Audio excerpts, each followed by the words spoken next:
¿Cómo están todos? Bueno, quiero compartirles algo entre hoy y mañana a la mañana. Gracias. Que está muy ligado a...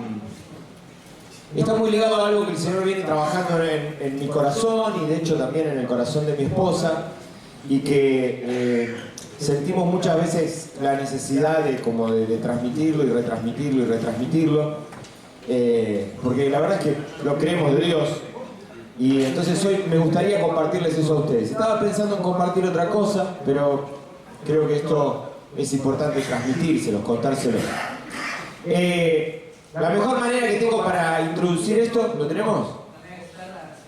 Ah, te tengo que aceptar la solicitud, tenés razón. Dame un segundito. Admitido. Ya estamos. Muy bien, ahí estamos. Muy bien. Y la mejor manera que tengo para contar esto es que hace un tiempito atrás, desde la tarea pastoral, se me acercaron dos hermanos que estaban muy enojados entre sí, ¿no? No tengo para contarles que solucioné el tema. La verdad es que no sé si ni siquiera si lo solucioné o si pude hacer algún aporte. Pero sí, el tema me llevó a charlar con el Señor y decir, Señor, ¿cómo ayudo a estas dos personas? Y saben, algo que es muy interesante, algo que descubrí en medio de la situación, fue que cuando yo charlaba con ellos, normalmente ambos hacían como acusación del otro hermano, y la acusación más o menos radicaba en tres posibilidades. Es muy malo, es una persona mala, es malo, es esa idea de es mal bicho, ¿no? Cuando uno agarra y dice este tipo es mal, decimos otras cosas, ¿no? Pero, y venía por ese lado. Pero cuando no venía por ese lado, la cosa venía por una cosa así del tipo, es tonto, ¿no? Es medio salame, no entiende, ¿no? Y cuando no venía por la maldad o por la estupidez o por la tontería, venía por la locura. Claro, cuando me puse a meditar en lo que estos hermanos me decían, descubrí que la mayoría de las veces casi como que podríamos clasificar nuestros juicios en esas tres cosas, ¿no? Malo, loco, tonto. Si vos te pones a pensar, cada vez que te conflictuaste con alguien, te habrás conflictuado desde tu perspectiva porque lo consideraste o malo, o loco, o tonto, ¿no? O te pasó algo, ¿no? Esto de mal bicho, pero también te pasó que loco se hace, tonto que le pasó, ¿no es cierto? Y más, de hecho, muchas veces lo has escuchado de vos mismo, ¿no? ¿No es cierto? Bueno, entonces me llamó la atención eso y yo dije, Señor, ¿cuál es tu verdad detrás de todo esto? ¿Cómo? Porque yo los conozco y no me parecen ni malos, ni locos, ni tontos, pero estos entre sí tienen esa percepción. Entonces, ¿cuál es tu percepción del tema? Y cuando yo estaba orando en eso, no soy amigo de decir Dios me dijo, pero la verdad es que Dios me dijo. No, pero la verdad es que de parte de Dios percibí algo. Yo no sé cómo funciona la cabeza de ustedes, eso es tema para otro retiro ese. Pero, ¿cómo funciona la cabeza de ustedes y cómo funciona el corazón de ustedes en la comunicación con su Señor? Hay gente que dice, yo escucho la voz audible de Dios. Yo digo, yo te envidio con todas las ganas, porque no, tengo 56 años, más de 40 años siendo creyente y nunca me pasó, ¿no? Y a veces, bueno, me puedo poner mal con eso, pero algo que me pasa a mí es que a veces como si cayera algo, ¿no? Y lo que me cayó en ese día fue ovejas sin pastor. Yo dije, ni malos, ni locos, ni tontos. Ovejas sin pastor. En un principio pensé, si el Señor no me estaba... se te cargo, ¿no? Y todavía lo sigo pensando, si no debería hacerme cargo. Pero lo que descubrí es este concepto. Y a mí me pasa algo, cada vez que me aparece un concepto así, lo que automáticamente me ha salido a partir de caminar hace un rato con el Señor, fue decir, bueno, Señor, ¿dónde está ese concepto? ¿Dónde está esa idea? ¿No? Y uno va y la busca en la Biblia, ¿no? ¿Te pasa que te encontrás con una puntita de un versículo, si no es con el versículo entero? Bueno, déjame recomendarte que vayas a buscar el contexto, porque el contexto es maravilloso. Muchas veces, cuando nos encontramos con la palabra de Dios, el versículo es maravilloso, pero el contexto es aún más maravilloso. Entonces cuando vos vas y lo encontrás y lo buscás y ves de dónde viene el versículo y de dónde va el versículo, te encontrás con algo que es genial. En ese marco voy a buscarlo y entonces me encontré con el contexto del pasaje donde Jesús dice que las personas estaban como ovejas sin pastor. ¿Sí? ¿Sabés cuál es ese contexto? Ese contexto está en el libro de Marcos o de Mateo. Está en Marcos también, y vamos a ir a ese momento. Pero en el libro de Mateo, a mí me encantaría, en el Evangelio de Mateo, me encantaría que pensemos un poquito en este pasaje. ¿Pasó algo? Muy bien, estamos bien. En el libro de Mateo, capítulo 9, a partir del versículo 35, la palabra de Dios dice así: Jesús recorría todas las ciudades y las aldeas y enseñaba en las sinagogas de ellos, predicaba el evangelio del reino y sanaba toda enfermedad y toda dolencia del pueblo. Al ver las multitudes, Jesús tuvo compasión de ellas porque estaban desamparadas y dispersas como ovejas que no tienen pastor. Entonces dijo a sus discípulos: ciertamente es mucha la mies, pero son pocos los segadores. Por tanto, pidan al Señor de la mies que envíe segadores a cosechar la mies. ¿No? Cuando me encontré con este pasaje dije: ¡wow! ¡Qué interesante todo lo que está desarrollado en este versículo! Y algo que me pareció interesante fue pensar en cuál es la condición de las personas que está viendo Jesús. Jesús siente compasión y eso para mí es maravilloso, me hace pensar mucho en el Jesús que camina al lado nuestro. Es un Señor que cuando mira a las multitudes, cuando mira a las personas, puede enlazar con esas personas con una situación, con un acto de compasión. Y esto para mí es interesante porque creo que es interesante pensar en quién es Mateo. Recuerdan quién es Mateo, ¿no? Mateo es el recaudador de impuestos, odiado por sus amigos, y etcétera, etcétera, o por sus compañeros, por sus compatriotas, un traidor a la patria. Pero también es importante recordar que Mateo es un tipo de números, es como una especie de contador de la época, ¿no es cierto? Un auditor, era un recaudador de impuestos, era un tipo que manejaba los números de una manera importante. Y a mí me parece interesante que cuando él introduce el pasaje, cuando lo está introduciendo, lo introduce con un elemento que para mí es importante que vos y yo destaquemos. Así como si fuera una muestra estadística. No es que el problema es que Jesús se encontró con una persona y dijo: ¡ay, esta persona está desamparada! No es que se cruzó por algún pueblo y una mujer lo salió a recibir y él dijo: esta mujer está desamparada. No, cuando vos mirás, Mateo se encarga de decirte que Jesús andaba de gira. Iba de pueblo tras pueblo, de ciudad tras ciudad, de sinagoga tras sinagoga. Y lo que dice es que al ver todas las multitudes, cada una de las multitudes, o voy a decirlo mejor, cada persona de cada multitud, de cada ciudad, de cada aldea, estaba desamparada y dispersa como oveja que no tiene pastor.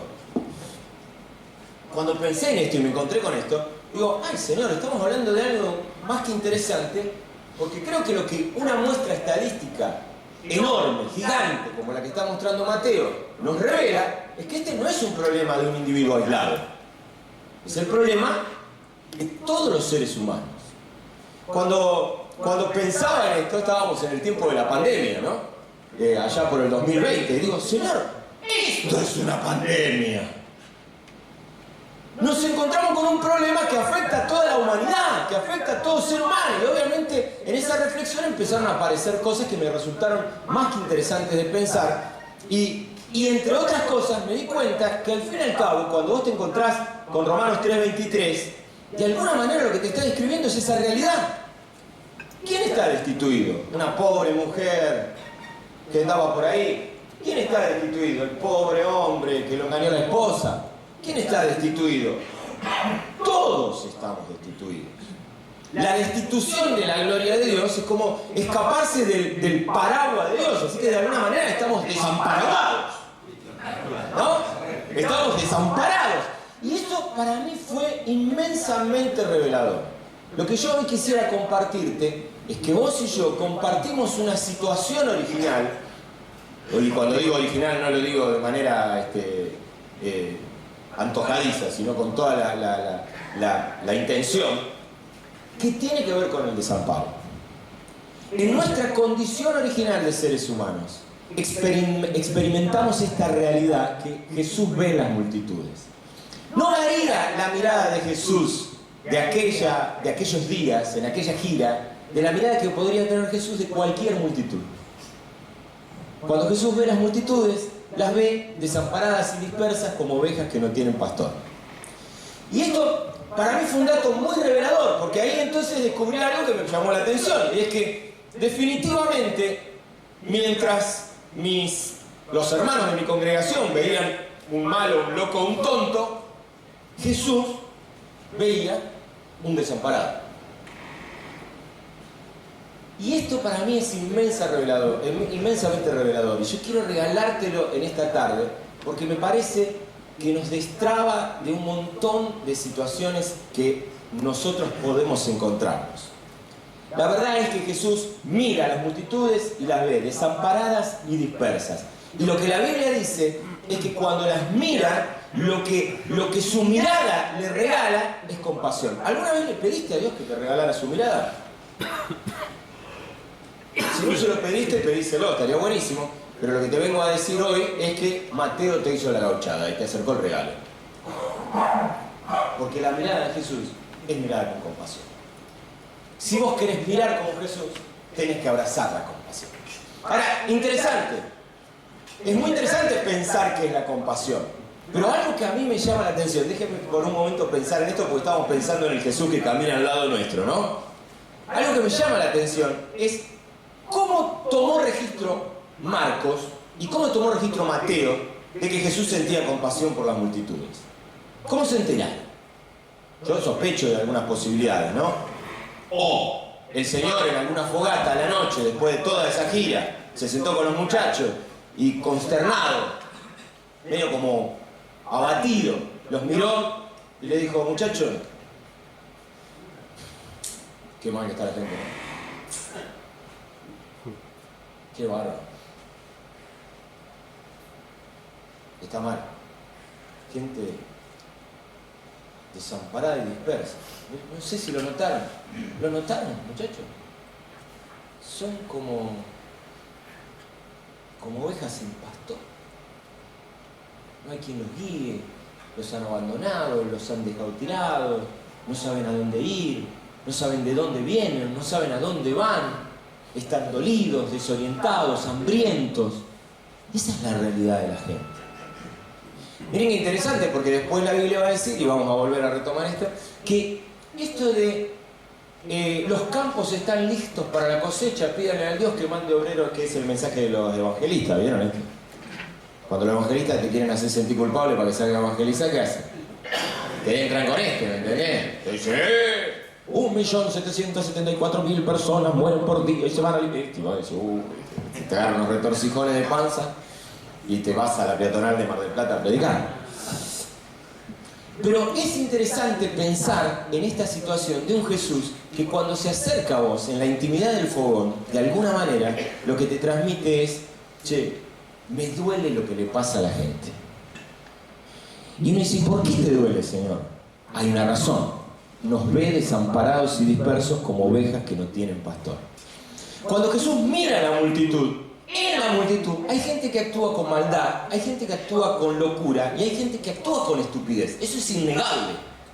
Pero Jesús mira y dice, estos definitivamente actúan de la manera en que actúan porque tienen un problema que es más de fondo y que se llama desamparo y dispersión.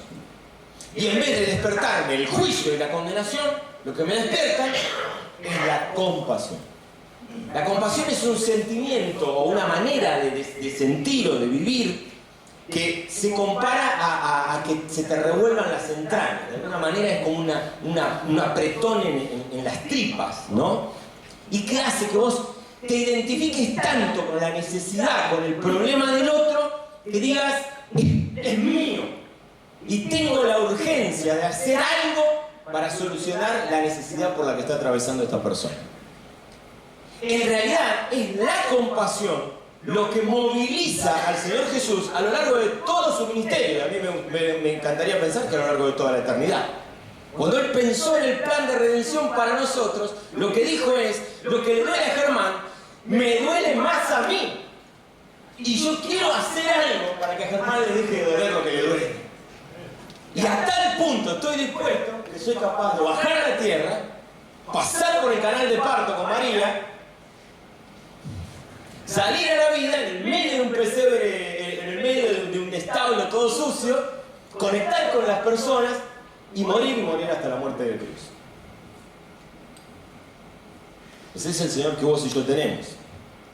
Es el Señor que vio tu desamparo y vio mi desamparo, te vio destituido de la gloria de Dios.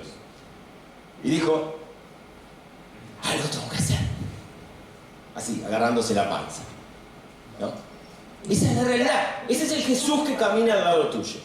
Ahora bien, cuando vos mirás esto es muy interesante, porque el origen de este desamparo definitivamente es el pecado. Por cuanto todos hemos pecado, estamos destituidos de la gloria de Dios. El pecado da para mucho que hablar y no vamos a hablar en esta tarde, porque si no nos entenderíamos mucho. Pero es muy interesante pensar en esto, porque este caminar lejos de la voluntad de Dios, este errarle al blanco, lo que nos hace es que tanto más erramos al blanco, más desamparados de alguna manera vivimos. Y este desamparo, para mí es muy interesante que vos y yo lo podamos ver, porque esta es una realidad que nos cruza todo el tiempo. El pecado es algo que no solamente tiene que ver con lo que hacemos o dejamos de hacer, sino que de alguna manera es como si fuera una dolencia que transmitimos de generación a generación, ¿no? Y es muy interesante observar que cuando miramos la replicación del desamparo, cuando miramos cómo el desamparo se extiende y se proyecta en la experiencia humana, nos encontramos con tres cosas que siempre están ahí dando vuelta y que son como a mí me gusta llamarles como canales del desamparo. Y que están relacionados con la cultura, ¿no? Están relacionados con todo lo que la cultura nos transmite multiplicando el desamparo. Vivimos en culturas de desigualdad, vivimos en culturas de discriminación, vivimos en culturas de desatención del necesitado. Vemos, todo eso se ve todo el tiempo, vivimos en esa experiencia. Este desamparo que arranca con el efecto del pecado, termina extendiendo y multiplicándose. Y si vos te parás un poquito, te vas a dar cuenta que muchas veces, sin queriendo o sin querer, sos un multiplicador del desamparo. Y que muchas veces padeces con una multiplicación del desamparo sobre tu vida. Este desamparo está metido en nuestra cultura. Y cuando está metido en nuestra cultura, obviamente se mete en nuestra crianza, que no es nada más ni nada menos que muchas veces un transmisor de la cultura. Y esa experiencia se va como replicando, se va retransmitiendo, ¿no? Y cuando el desamparo conecta a través de nuestras vidas con la cultura y con la experiencia de la crianza, muchas veces también esa cultura y esa crianza termina manifestándose en la experiencia del trauma. Todo lo que está relacionado con el abuso, con la violencia, con el abandono. Y estos tres canales son una experiencia que se multiplica a lo largo de nuestra vida. Y se multiplica en nuestros contextos, y se multiplica en nuestras relaciones. Y lo podemos experimentar. Y muchas veces sentimos que la persona que tenía que contenernos no nos contiene, que la persona que tenía que haber estado al lado nuestro nos abandonó, que la persona que tenía que valorarnos no nos valoró, que la persona que tenía que reconocernos no nos reconoce. Y esto es muy interesante porque el desamparo, a mí me gusta decir que el desamparo tiene manifestaciones que a veces son como muy violentas, muy terribles. Para mí son como series de Netflix de varias temporadas, ¿no? Cuando los pastores hemos sentado a hablar con gente, vos decís, este tipo ¿cuánto hace que a esta mujer, que a este hombre le están jorobando la vida? O sea, empieza con relatos del nacimiento y ya va para los 45. Y te sigue contando barbaridades que le pasaron. Y algunas son terribles, ¿no? Superan la ficción. Ni los productores de Hollywood se le ocurrirían cosas tan dramáticas como la que esta persona me cuenta, ¿no? Si compartimos la tarea pastoral, seguramente no te estoy hablando de nada extraño. ¿Cómo puede alguien vivir lo que vivió esta persona? Pero es muy interesante porque el desamparo, como somos seres desamparados de movida, a veces se manifiesta con cosas muy chiquititas. Alguien que te... ¿No te pasó a vos que alguien llega tarde? Y vos decís, ¿qué? ¿Mi tiempo no vale? Y sentís como una cosa así de, che, que yo estoy dibujado. No existo.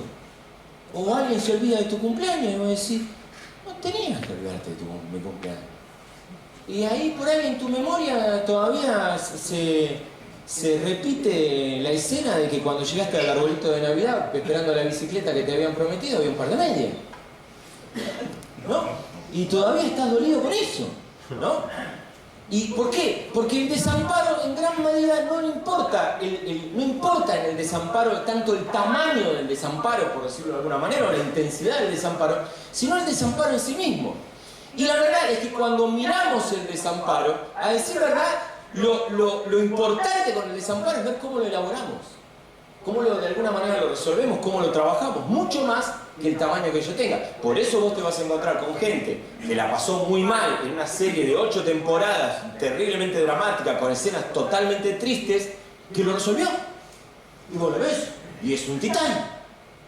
Y lo tiene súper elaborado. Y no solamente lo tiene elaborado, ahora lo utiliza para bendecir a otros, ¿no? Es lo que se conoce como resiliencia. El tipo la mujer fue resiliente, y ahora todo eso tan terrible que vivió, lo toma y lo vuelca para bendición de otros. Y ves que a alguien no le regalaron el trencito en Navidad, y todavía está resentido.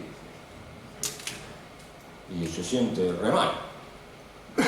Y lejos de condenarlo por eso, la pregunta es cómo lo ayudamos a elaborar.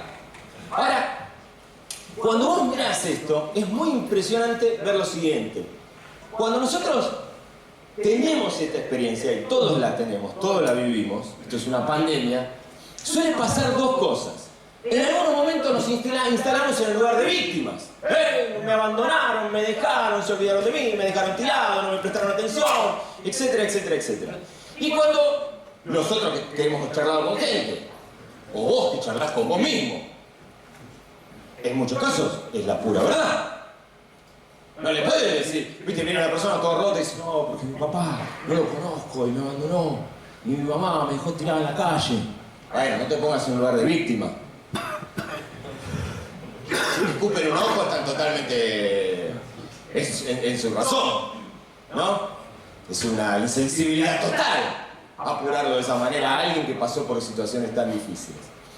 Obviamente, ahí tenemos todo un desafío, porque quedarse instalado en ese lugar es un lugar peligroso para tu propia vida, y es un lugar peligroso para cualquier persona que se quede paradito ahí. De alguna manera, de ahí hay que salir. Pero la verdad es que el desamparo nos pone en este lugar de víctimas o de sobrevivientes. Lo terrible es que vivir en ese lugar es terrorífico, porque cuando vivimos en el lugar de sobrevivientes, estamos todo el tiempo buscando a quién nos vamos a comer, cómo nos defendemos, porque somos personas que estamos viendo nuestro objetivo primordial es sobrevivir. Entonces estamos viendo cómo cuidamos nuestra propia vida, nuestra propia existencia, y no prestamos atención a los demás. Nos volvemos personas bastante desagradables, porque solamente estamos concentrados en nosotros mismos. ¿Por qué? Porque la hemos pasado muy mal y no la queremos volver a pasar mal otra vez. ¿Y vos quién sos? Y no va a pasar momento en que se nos va a escapar un gruñido.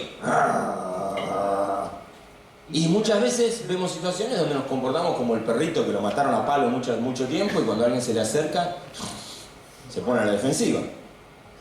Vivir en ese lugar es terrible, porque cuando vivimos en ese lugar, entre otras cosas, por ejemplo, trabajamos para parar la olla, para que la cuenta bancaria no baje, ¿no? Y nos relacionamos con nuestra esposa porque necesitamos una mujer a nuestro lado. Y porque si no la tuviéramos, ¿no?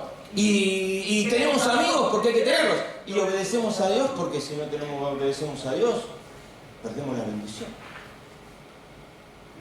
Y todo el tiempo nuestra vida es como una carrera por mantenernos vivos.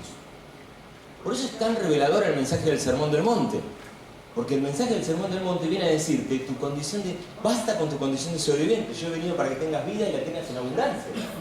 No vivas más en ese papel. Salí de ahí, porque ahora estás conmigo. El mismo que dijo, los veo como ovejas que no tienen pastor, es el que dijo, yo soy el buen pastor. Y el buen pastor la vida por sus ovejas. Por lo tanto, esta es la buena noticia del Evangelio. La buena noticia del Evangelio es: vos no tenés motivos para seguir estando un solo día más desamparado. Vení a los brazos del Maestro, vení a los brazos del buen pastor. Date cuenta que podés caminar con Él, que no tenés más la necesidad de sobrevivir. Basta. Esto es muy interesante, pero muy interesante, porque nos muestra algo que para mí es clave. La mayoría de nuestros miedos están ligados a dos cosas: a perder algo o a ser atacados. Todos nuestros miedos. O tenés miedo de que te saquen algo, o tenés miedo de que te ataquen, ¿no? Y esto es muy interesante porque Jesús vino a liberarte del problema de la muerte. Sos inmortal. Vos cuando te morís, no te morís, te mudás. No, ya está, ese problema ya lo solucionó el Señor Jesús en la cruz del Calvario. Para los más viejitos, somos Highlander. ¿Se entiende? Ya está. No es un problema ese, ¿no? Moody, el evangelista inglés, decía: un día los diarios de Londres dirán que Moody ha muerto. No les crean. Billy Graham decía que la muerte no era otra cosa que mudarse, ¿no? Esta idea es: la muerte ya no es un problema para vos. Y el otro problema es que nos quiten cosas. Vos decís: ay, ¿y si me quitan esto? ¿Y si pierdo aquello? ¿Y si pierdo lo otro? La buena noticia es que todas tus necesidades básicas están cubiertas. Como las flores del campo, como las aves del cielo. Todo está cubierto para vos. Relájate. Ya no es un problema tuyo. Es un problema del que el Señor se encarga. Dedicate a hacer su voluntad. Por eso la Biblia dice: busquen primeramente. Lo sabemos. Si lo sabemos, la invitación es vivirlo, ¿no? Es otra vez, es el espacio de conocer la palabra de Dios, conocer la verdad y creerla. Entonces, esta condición de víctima y de sobreviviente, Dios viene a obrar sobre tu vida. No tenés por qué estar más ahí. Pero lo cierto es que todos hemos atravesado por ese desamparo. Todos hemos estado en el lugar de víctima. Todos hemos sobrevivido a alguna catástrofe. Pero todos tenemos la posibilidad de acercarnos al Dios que cubre todas nuestras necesidades y que nos ha dado vida eterna. Ustedes vieron el diálogo que tienen Misael, Ananías y Azarías, otro Ananías. El de que después los hemos conocido como Sadrach, Mesach y Abednego. ¿Vieron ese diálogo con Nabucodonosor? Es maravilloso, ¿no? Van los tres muchachos que no se habían arrodillado delante de la estatua. ¿Lo conocen? Y Nabucodonosor está re caliente. Se ve que tenía un ego gigantesco el tipo. Dice: como no se arrodillaron, estoy re enojado. Y le agarró así como un brote psicótico a Nabucodonosor, ¿no? Estaba re atacado. Y entonces los llama a estos tres, le aparecen y le dicen: hola Nabucco, ¿qué onda? Y él dice: ¿cómo? ¿Cómo no es eso? Me acaban de contar que ustedes no se arrodillan delante de la estatua. ¿Esa está ahí? Sí, no, la verdad que no. Más se calienta el tipo. Más se enoja. Y los muchachos esperan que el tipo a ver si se calma, a ver si puede meter un bocadillo. Y se miran. Y es muy interesante porque después léanlo, yo no recuerdo las palabras exactas, se los voy a parafrasear. Pero los muchachos dicen: mire, don Nabucodonosor, le explicamos. Dios tiene el poder para librarnos del horno del fuego. Pero a nosotros no nos gusta hacerle perder el tiempo. Usted es un señor rey muy importante, el imperio más importante de la tierra. No vamos a andar perdiendo el tiempo. ¿El horno para dónde queda? Vamos caminando para allá y lo terminamos discutiendo en el camino. Porque nosotros, Dios tiene el poder para librarnos del horno del fuego. Pero si no lo hiciera, igual no nos vamos a arrodillar. Entonces, voy a calentar más el horno del fuego. Excelente. Fantástico. ¿Quién tiene esa entereza? Alguien que ha perdido el miedo a la pérdida y el miedo a la muerte. El miedo a la pérdida y el miedo al ataque. Dice: Dios provee todo lo que yo necesito. Y lo de la muerte, una mudancita. Con posibilidades de mejoras inmobiliarias. ¿No? Amén. Amén. Muy bien. Ahora, es algo que no sucede y Dios tiene respuesta para eso. Pero lo cierto es que muchas veces esta experiencia de ser víctimas y ser sobrevivientes nos lleva a ser victimarios y a ser multiplicadores del desamparo. Cuando estamos tan consternados y tan preocupados por nuestra propia sobrevivencia, cuando la escasez viene, uno empieza a ver a cada persona como si fuera un churrasquito. ¿No es cierto? No sé si ustedes vieron Madagascar. ¿Vieron Madagascar? El león, mientras lo alimentaban en el zoológico, con la cebra todo bien. Pero ahora que aprieta el hambre, la cebra es una hamburguesa de McDonald's. ¿No? Bueno, a nosotros muchas veces nos pasa lo mismo, ¿no? Entonces estamos tan preocupados por nuestra sobrevivencia que somos capaces de matar a nuestra madre por sobrevivir, ¿no? Entonces esto pasa. Y cuando salís a la calle, y cuando te encontrás con la gente de tu congregación, y cuando vas al trabajo, y cuando vas a la facultad, con lo que te encontrás, con lo mismo que Jesús se encontró en esa gira. Desamparados y dispersos, creyéndose víctimas y sobrevivientes, tratando de ver cómo sobreviven, y son capaces de matar a alguien con tal de sobrevivir, ¿no? Y empiezan a armarse justificaciones culturales sobre eso. Nos falta el hombre que dice, bueno, mi mujer no me suma. Y mi secretaria no sabe lo que me suma.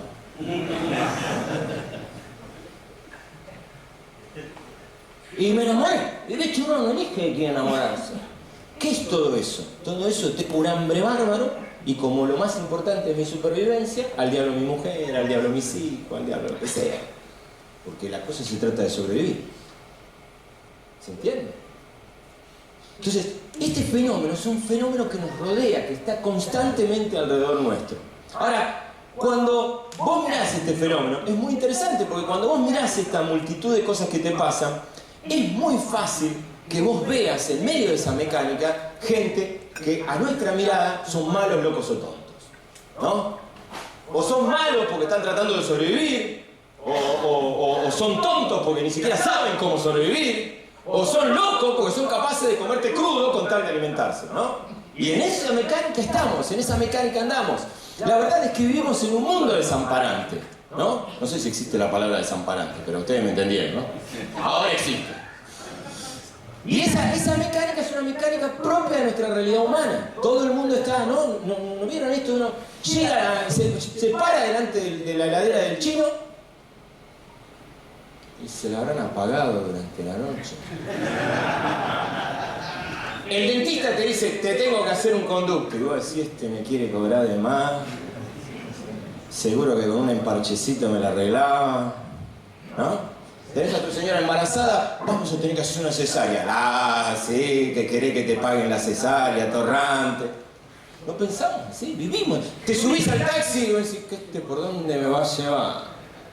¿Cuánto me va a dar? ¿No? Y vas al ferretero y el ferretero te da los 100 gramos de clavo y decís, ¿y cómo lo pesé? Yo qué sé si la balanza... ¿No? Porque vivimos en esa mecánica. Esa mecánica que es una mecánica propia de mentira, porque el desamparo, la cultura, la crianza y el trauma muchas veces nos regalan mentiras que nos hacen vivir en esta mecánica. La buena noticia del Evangelio es que Dios vino para que vos tengas vida y tengas vida en abundancia. Vino a liberarte con su verdad. Por eso es tan importante caminar cerca del que mira a la multitud con compasión. Porque cuando uno camina cerca se contagia de eso. Y empieza a descubrir una verdad que es superadora, que te saca de esa cosa de sobreviviente, mirando todo el tiempo de que te tenés que cuidar. Te saca de esas cosas. Pero yo necesito provisión para mi vida. Y yo necesito cuidarme. Y entonces pasan cosas como, otra vez repito la historia de Abraham, ¿no? Que va y dice, ¿y si me matan porque mi mujer está re buena? No, yo soy judío, pero en algunas cosas me parezco bastante a lo argentino, tengo una viveza criolla que no te explico. Decirle que no son mi esposa. Con un nivel de mezquindad terrible, porque la sometió a la esposa, uno vaya a saber qué, ¿no es cierto? Con tal de salvar su propio pellejo. Cuando no destrabamos el desamparo en nuestra vida, nos volvemos personas muy mezquinas. Muy mezquinas. Muy mezquinas. Aún con con la promesa de que Dios nos cuida y guarda de nosotros. Si esto no se destraba en nosotros, nos volvemos muy locos. Ahora, esto es muy interesante, porque la maldad, la locura y la estupidez no es que no existen, están, no las podemos negar. Pero el problema es que nosotros solemos verlos como la enfermedad en sí misma. Y lo que Jesús nos va a mostrar es que esto no es otra cosa que los síntomas del desamparo, ¿no? Obviamente, cuando nosotros vivimos esta experiencia, es probable que estemos en esa situación. Ahora, para mí es muy interesante esto, porque nosotros solemos diagnosticar a la gente. Es algo normal, es automático que tenemos. Y cuando la diagnosticamos, como estamos tan desprovistos para hacer un buen diagnóstico, en vez de diagnosticar, juzgamos. Que a decir verdad, si hay algo que la Biblia repite que no hagas, es juzgar, ¿no? Fíjate qué interesante lo que dice Mateo capítulo 7. No juzguen para que no sean juzgados. Más claro, no sé cómo explicártelo. ¿No? No hay que estudiar hebreo para esta. ¿No es cierto? Ni griego.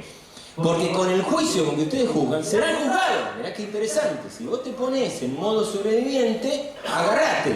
Porque el que vive al lado tuyo también se va a poner en perro sobreviviente, ¿eh? Y agarrate. Porque esa mecánica de desconfianza de ida y vuelta, esa mecánica de víctima de ida y vuelta, es insufrible. Es muy difícil de tolerar. Agarrate con eso. Entonces, ojo, porque como juzgues vas a ser juzgado. Y con la medida con que medís, vas a ser medido. Es clarísimo el Señor. Ese no es un camino aconsejable para que tomes. No juzgues. Punto. Se acabó. No condenes a nadie. Porque si miras la paja que está en el ojo de tu hermano y no miras la viga que está en tu propio ojo, ¿cómo dirás a tu hermano, déjame sacar la paja de tu ojo? Cuando tienes una viga en el tuyo, hipócrita. Sacá primero la viga de tu propio ojo y entonces podrás ver bien para sacar la paja del ojo de tu hermano. Que es muy interesante. El objetivo es sacar la paja del ojo de tu hermano, no decir, ah, qué tarado, mirá, anda con una paja en el ojo. ¿No? Ese es el objetivo. Ahora bien, esto para mí es interesante que vos y yo lo podamos ver, porque, mirá, cuando yo tenía 17 años, todavía estaba en Campana, me lesiono la rodilla derecha, jugando al fútbol.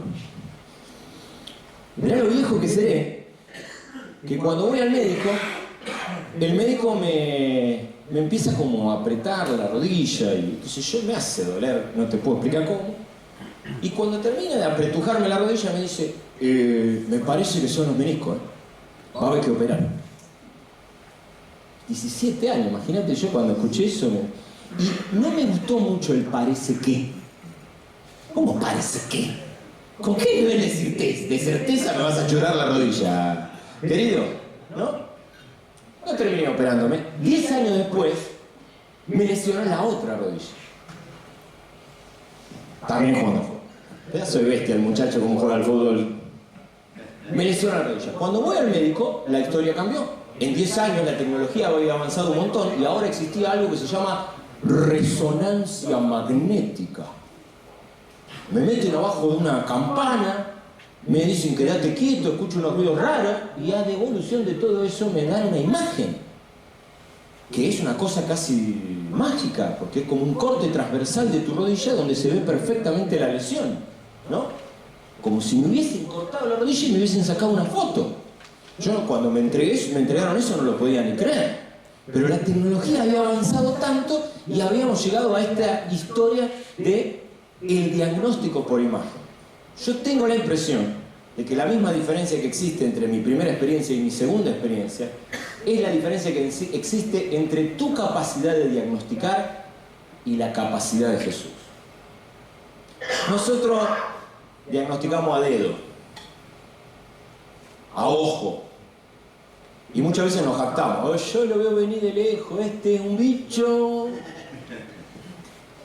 No, yo sabía, ya he caminado mucho la vida, la gente ya la saco. Este está más tonto. Este está re loco. Es curioso, ¿no? Porque diagnosticamos así como a dedo y a ojo y le llamamos olfato, ¿no? Pero el Señor, que también ve maldad, locura y estupidez porque ve los síntomas, Él sabe que hay un mal más profundo. ¿Por qué? Porque Él tiene el poder de la resonancia magnética. Él ve lo que hay en el profundo de tu ser, Él ve lo que hay en el profundo de tu hermano, Él sabe lo que hay en el profundo de lo profundo de tu esposa, Él sabe lo que hay en lo profundo de tu jefe, Él sabe lo que hay en el profundo de tu pastor y en el profundo del último miembro de tu congregación. Y cuando vos vas al laboratorio divino y Dios te devuelve la imagen, vos agarrás la imagen, la mirás y lo que hay es desamparo. No hay maldad, locura y estupidez. La maldad, la locura y la estupidez son síntomas de ese problema que es un problema más grande. Ahora, la maldad, la locura y la estupidez te llaman al juicio y a la condenación. Al malo encerrémoslo, al loco encerrémoslo, al estúpido corramos y aislémoslo. Pero al desamparado, tengámosle compasión. ¿Se entiende? Y esto para mí es una mirada importantísima de rescatar. Ahora, ¿por qué? Porque cuando vos haces diagnósticos desacertados, solés hacer juicios inapropiados. Cuando vos diagnosticás de manera apresurada, lo que va a pasar es que normalmente terminás juzgando y condenando personas. Y lo interesante es que nuestro Señor no se para, no se para en el lugar del juez en este caso y te pone en el banquillo de los acusados, sino que de alguna manera quiere enseñarte y quiere sanar, ¿no? Y esto para mí es más importante que vos, muy importante que vos lo puedas ver. Ahora, cuando nosotros miramos el desamparo tiene dos consecuencias básicas, son propias del desamparo. Una de esas consecuencias tiene que ver con la enfermedad, o con el dolor, diría yo, ¿no? Con la herida. Nadie que ha sido desamparado sale ileso. Ninguno de nosotros ha salido ileso de haber quedado destituido de la gloria de Dios. Y ninguno de nosotros ha salido ileso de nuestras experiencias de vida, que lo único que han hecho es multiplicar desamparos sobre nuestras vidas. Nadie sale ileso de eso. Todos salen ilesos. Tu amigo llega una hora tarde a la cita que se puso con vos, y a vos te duele. Vos llegás todo reventado del laburo, si es tu caso, y así funciona tu hogar, y tu esposa ni siquiera preparó la comida, y a vos te enoja. Pero en realidad, más que enojarte, entre nosotros, bueno, che, estoy laburando. Podríamos haber considerado que llegó todo roto. Como nos cuesta más transmitir enojo, el dolor que enojo, lo que hacemos es... Pero lo que queremos decir es, ¡ay! Porque el desamparo duele. El desamparo produce herida, no hay con qué darle, ¿sí?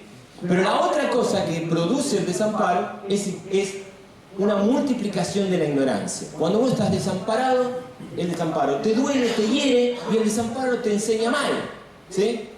Cuando hace muchos años en Campana estábamos acompañando a una familia que la madre tenía como 13 hijos y estaba en el hospital por tener su hijo 14, y los más grandes eran preadolescentes. Y mi hermana y mi cuñado Juan Carlos y mi hermana Graciela, que son más buenos que la bondad, estaban ahí cuidando a esos chicos. Y me aparece mi cuñado Juan Carlos en la casa, ya estaban casados, me aparece mi cuñado con los dos más grandes, y mi hermana estaba cocinando y les dice, chicos, vayan al baño a lavarse las manos que ya comemos, ¿no? Y entonces los dos van y se van a meter en el baño, y de repente uno se asoma y le dice, señora, ¿qué es eso? Y mi hermana desde allá dice, ¿qué está hablando? Dice, esto. Y entonces dice, bueno, pará que voy y miro. Entonces deja las cosas en la cocina, se asoma al baño, mira al baño y está la pileta en el espejo, más allá de la ducha, y le dice, mostrame qué es lo que no... Eso, señora, eso. Y el pibe le hacía de acá, y Daniel y Graciela miraba y decía, no sé qué me está... Agarrá lo que me está diciendo para que vea que... Entonces, agarra un cepillo de dientes. Esto, señora, ¿qué es esto? ¿No? Eso hace el desamparo. Nos somete a las ignorancias más terribles, ¿no? Cuando estaba de novio con mi esposa, un día voy a la casa de ella y sirve la mesa y pone una ensalada de zanahoria y el frasco de mayonesa con una cuchara en el frasco. Y yo agarro el frasco de mayonesa, agarro la cuchara, meto la mayonesa dentro de la ensalada, revuelvo con la misma cuchara la ensalada de zanahoria, saco la cuchara de la ensalada de zanahoria y la meto de nuevo en el frasco. Mi señora, ¿qué hace? ¿Qué hace? Yo miro la escena. No tengo la menor idea de qué fue lo que te molestó. No sé. No sé qué me estás hablando. ¿Qué pasó? ¿Cómo que pasó? ¿No te diste cuenta? No me di cuenta. Explícame, por favor, porque no sé por qué estás tan enojada. ¿Cómo vas a meter la cuchara con la zanahoria dentro del frasco de mayonesa? ¿Querés que te muestre cómo manejaba la cocina mi mamá?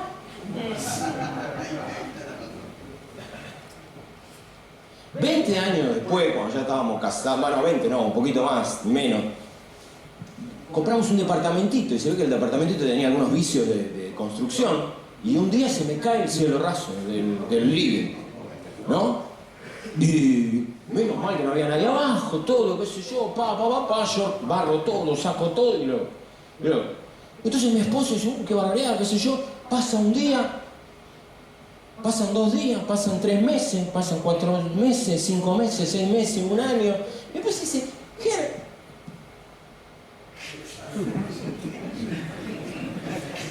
¿qué onda? Y yo digo, ¿qué onda qué? No sé si vos notaste, pero se ven los ladrillos. En serio, ¿eh? Sí. Pero Germán, ¿no te das cuenta que tenemos un pedazo donde no hay cielo raso? Y yo le digo, Dani, en Campana yo no tenía en ningún lado cielo raso. Vos mirabas para arriba y estaban las chapas, mirabas para arriba y estaba la losa.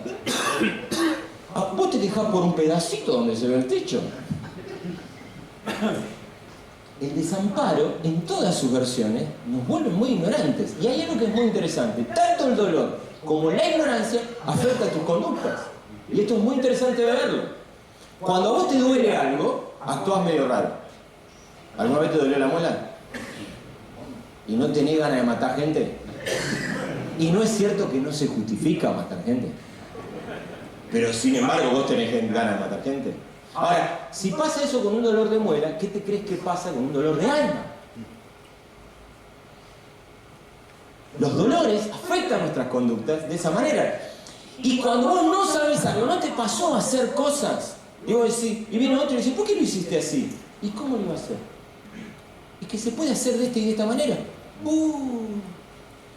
Porque no sabías. Y esto es muy interesante porque cada vez que trabajamos estas cosas es muy probable que actuemos de manera mala, loca o tonta.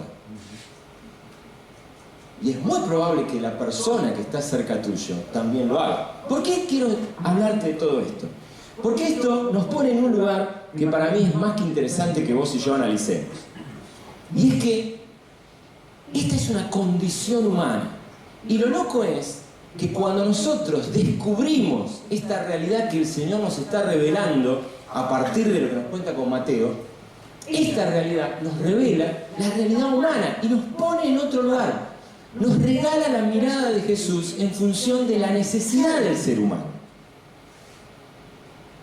Una mirada nueva para vos y una mirada nueva para mirar a los otros. ¿Está bien? Cuando vos te encontrás, vos salís a caminar por las calles de Mar del Plata y de repente en la vereda te encontrás con una persona que tiene una fractura expuesta de la pierna, es muy probable que te muevas a compasión. Y veas si llamás a la ambulancia y te movilizás. Porque vos decís, ¡oh! ¡Mirá! ¡Está un grito! ¡Le duele! ¿No es cierto? Y entonces te movés a compasión. Lo macana es que hay dolores que no se ven. Hay sufrimientos que vos y yo no los podemos ver a simple vista. Y que muchas veces los síntomas no son un hueso que sobresale de la pierna. Son maldades, locuras o estupideces.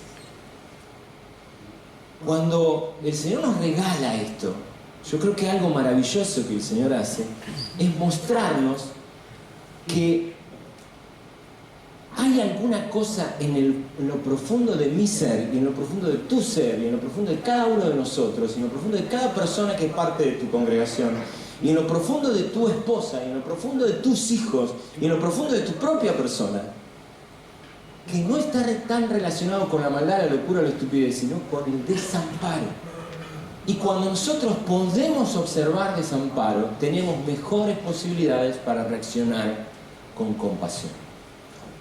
¿Soy claro lo que estoy diciendo? ¿Sí?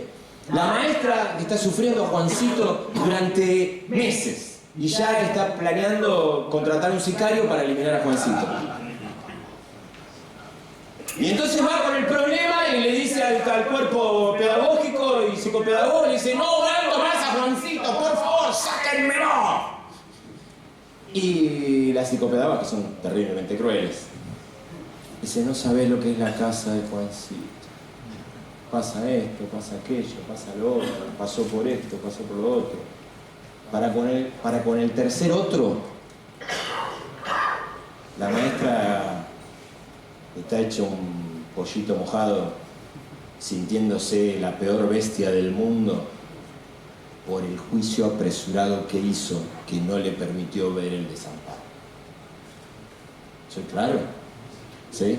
Ahora, esto es inmensamente revelador, porque cuando vos ves esto, ¿qué es una pyme?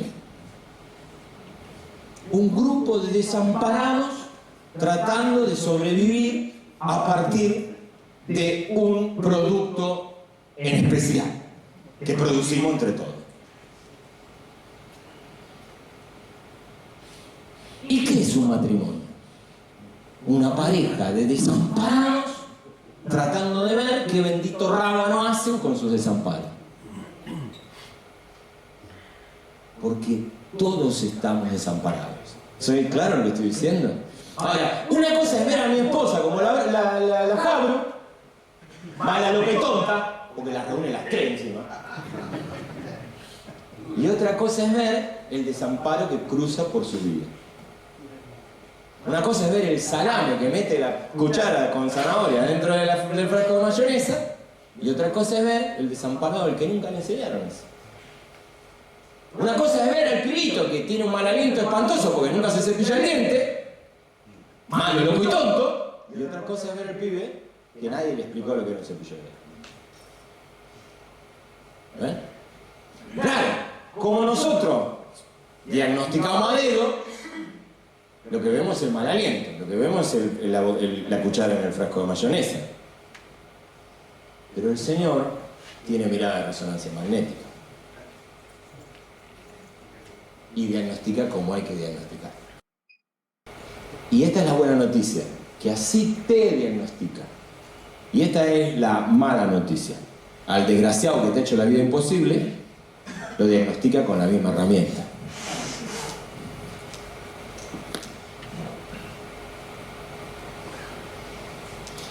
Cuando uno entiende esto, entiende de manera más sencilla por qué amar al enemigo. ¿Qué es el enemigo? Un desamparado. Igual que yo. ¿Qué es el hermanito que te vuelve loco en la iglesia? Un desamparado. ¿Y tu suegra? ¡Flor de desamparada!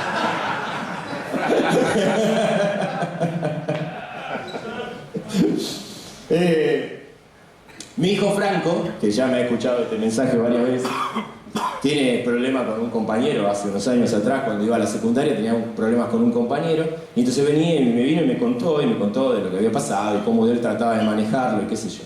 2 días o 3 días después yo lo agarro en el auto y le digo: che, Fran, ¿qué tal con fulano?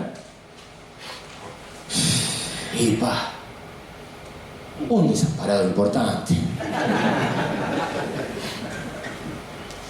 Cuando caminamos los caminos similares a Emaús con nuestro Señor, tenemos charlas con el Señor que son charlas de compasión frente al desamparo. Cuando no charlamos con el Señor Jesús, adquirimos cierta habilidad para el olfato y nos animamos a juicios muy desacertados porque diagnosticamos de manera horrible. ¿Se entiende?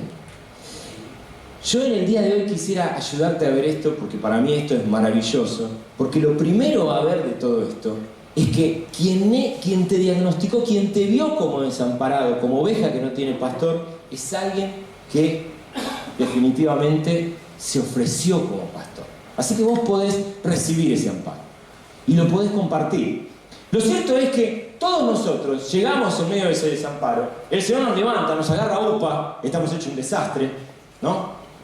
Todo maloriente, todo torcido, todo roto, todo cansado, con un ojo así, la gaña está en la ceja, ¿no? Estamos mal. Pero el desamparo ya pasó, vos estás amparado. Pero las heridas del desamparo siguen en tu vida. Y lo que Dios hace es trabajar en esto. Es muy interesante, porque si el problema es la ignorancia y la enfermedad, es muy lindo ver que el Señor no solamente se presentó como médico, lo vamos a mirar mañana mejor. Perdón, el Señor no solamente se presentó como pastor, sino que además se presentó como médico, como maestro. Por lo tanto, Dios quiere trabajar en tu ignorancia y quiere trabajar en tu herida, ¿no? Él quiere enseñarte y quiere sanarte. Y quiere enseñar y quiere sanar a tu esposa. Y quiere enseñar y quiere sanar al último miembro de tu iglesia.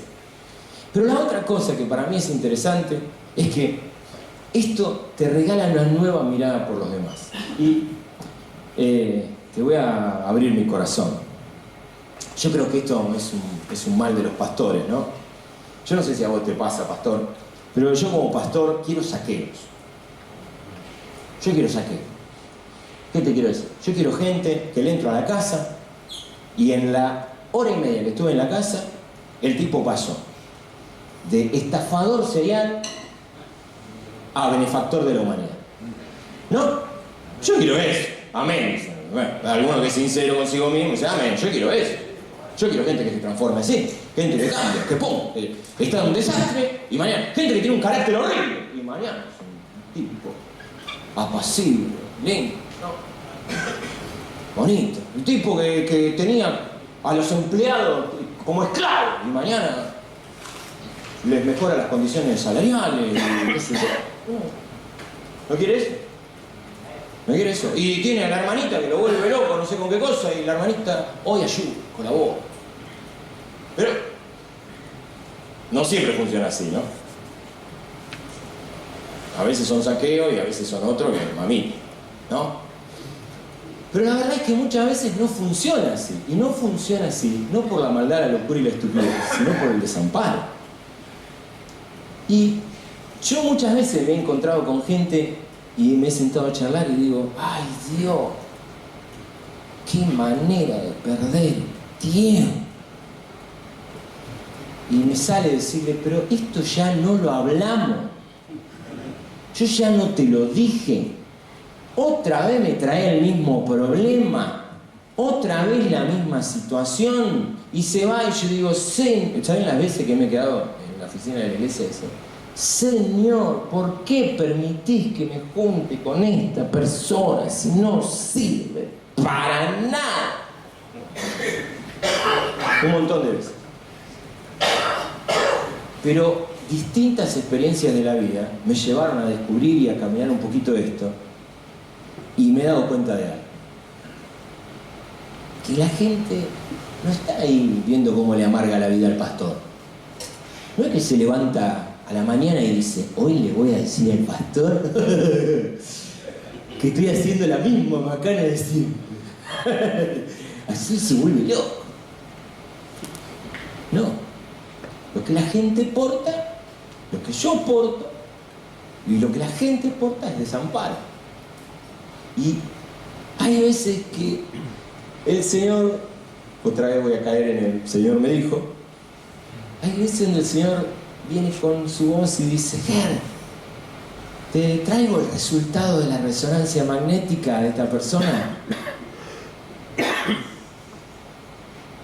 No hace falta. Señor, porque yo ya lo sé.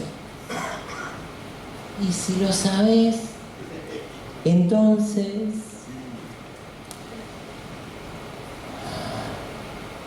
Bueno. Y entonces uno está tentado a decirle, bueno, pero el pastor de esta persona soy yo. ¿Y qué te dice el Señor? Y bueno, el pastor de tuyo soy yo. Tenés razón. Y entonces el Señor dice, delante tuyo tenés una persona que ha sido desamparada en múltiples veces. ¿Te gustaría sumarte a la lista de personas que la han desamparado? ¿Te anoto? ¿Lindo? Y ahí yo digo, Señor, gracias, porque cuando me viste desamparado, no me viste como yo estoy viendo a esta persona. Me viste con compasión. ¿Y sabes qué, Señor?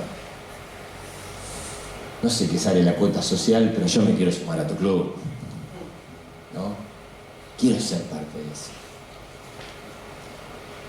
Mañana quiero seguir charlando algunas cosas de estas con vos, pero en el día de hoy me gustaría ayudarte simplemente a pensar en eso. ¿Qué es la iglesia?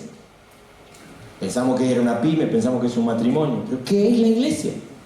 La iglesia es una manga de flamantes amparados con terribles historias de desamparo detrás. Y nos hemos juntado y no somos otra cosa que refugiados asociándonos a brindar refugio. Cargando con nuestras heridas, cargando con nuestras nanas, cargando con nuestras dificultades y viendo cómo salimos de ahí. Vos tenés 5, yo tengo 10, vos tenés 15 y el otro tiene 2, pero todos hemos pasado por esto. Y el Señor nos mira y nos dice, sí, yo sé que ves maldad, locura y estupidez, pero acordate, volvé a la resonancia magnética. Detrás de todo eso hay desamparo. Para tener compasión sobre vos mismo y para tener compasión sobre los demás. ¿Oramos? Quiero invitarte a que pienses en tus propios malos, locos y tontos en este día, al orar en esta tarde, y vayas adelante del Señor a pedirle el resultado de un estudio que Él ya te ha revelado, ¿no? Y entonces, una vez más, le pidas al Señor que te regale la misma mirada que tiene Él, ¿no? Pero si hay un deseo grande que hay en mi corazón en este día, es que esa mirada se la regales antes que nadie a vos mismo, ¿no? Quizás vos has cargado con el fantasma de que Dios te mira con condenación. Quizás vos has cargado con la idea de que Dios está viendo cómo castigarte o cómo retribuirte tanta equivocación, tanto error. Bueno, hoy hay una buena noticia. Él sigue mirando como miraba a las multitudes y te sigue incluyendo en cada multitud. Él te sigue mirando con compasión. Quiere trabajar en tu vida, quiere ser médico, quiere ser pastor y quiere ser esa hermosa persona que te ama, que te quiere con locura y que está dispuesto a trabajar por tu contención y por tu amparo. Señor, en este día queremos caminar con vos como caminaron los de Emaús y queremos pegarnos a vos. Muchas veces, Señor, nos hemos hecho los superados, nos hemos hecho, Señor, los que tenemos todo bajo control, los super sanos cuando no lo somos, los super sabios cuando cargamos con muchas ignorancias. Pero hoy, Señor, venimos buscando tu abrazo, porque en tu abrazo lo que esperamos es recibir tu compasión. La compasión que nos regala misericordia y que nos regala tu ternura. Hoy no venimos, Señor, a tratar de demostrar lo tan sanos ni tan sabios que somos. Venimos a reconocer delante tuyo que hay muchas cosas por sanar y hay muchas cosas por aprender. Y en esa situación queremos entregarnos tus brazos y queremos que vos sigas trayendo luz. Y queremos que al pasar tiempo con vos, vos sigas haciendo lo mismo que hiciste con los del camino de Emaús. Abra nuestros ojos. Nos permitas tener una mirada similar a la tuya. Que nos regales y nos prestes todo el tiempo tu resonancia magnética para darnos cuenta de qué pasa por dentro nuestro y qué pasa por dentro de los otros. Y que lo que nos mueva, definitivamente, una y mil veces más, sea la compasión. en el nombre de Jesús. Amén. Dios te bendiga mucho.